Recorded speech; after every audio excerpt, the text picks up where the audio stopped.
బాపట్ల జిల్లా చీరాల తహసీల్దార్ కార్యాలయం వద్ద అంగన్వాడీ కార్మికులు చేస్తున్న 4వ రోజు ధర్నాకు చీరాల తెలుగుదేశం పార్టీ ఇన్ఛార్జి కొండయ్య సంఘీభావం తెలిపారు.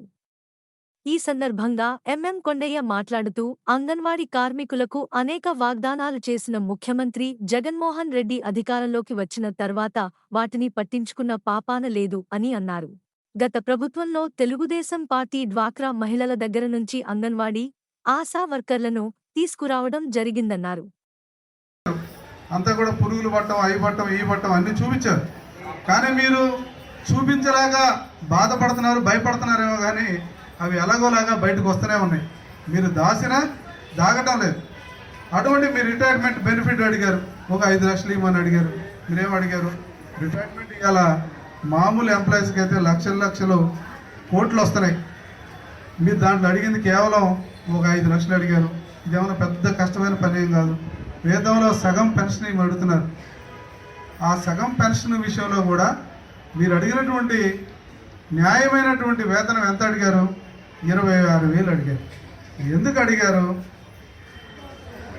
ఈనాడు ఉన్నటువంటి పరిస్థితులు, మీ పిల్లలు, మీ కుటుంబాలు కూడా నిలబడాలి కదా, బతకాలి కదా. ఒక మనిషి సగటు జీతం అనేది ఒక వ్యక్తి, ఒక కుటుంబం బతకాలన్నప్పుడు ఖచ్చితంగా దాన్ని దృష్టిలో పెట్టుకొని ప్రభుత్వాలు కానీ పాలకులు కానీ సరైనటువంటి నిర్ణయం తీసుకోవాలి. పొద్దాక ఎంతవరకు ఈ కమ్యూనిస్టులు లేదా ఇంకొకరు పోరాటం చేస్తారు మన తరఫున. కాబట్టి ఇవన్నీ కూడా మీరు ఇంకొక మంచి మాట అడిగారు, రాజకీయ జోక్యం మా మీద తీసుకోవద్దు అని. కరెక్టే. ఈరోజు ఇష్టానుసారంగా నాకు అర్థమైంది. రాజకీయ జోక్యం అంటే ఏంటంటే మీరు కాస్త తలాగరేస్తే మీ ఉద్యోగం పక్కకు తీసేయడం, ఇంకొకరిని పెడతాం. ఇట్లాంటి దుర్మార్గమైనటువంటి క్రీడ. రాజకీయ నాయకుడిగా నిన్ను ప్రజలు ఓటేస్తే నువ్వు నాయకుడు అయ్యావు.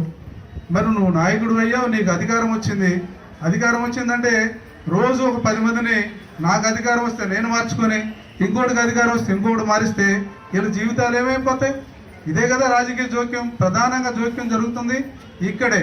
దానికంటూ ఒక ఫుల్ స్టాప్ పడాలి. న్యాయమైన కోరిక ఇది.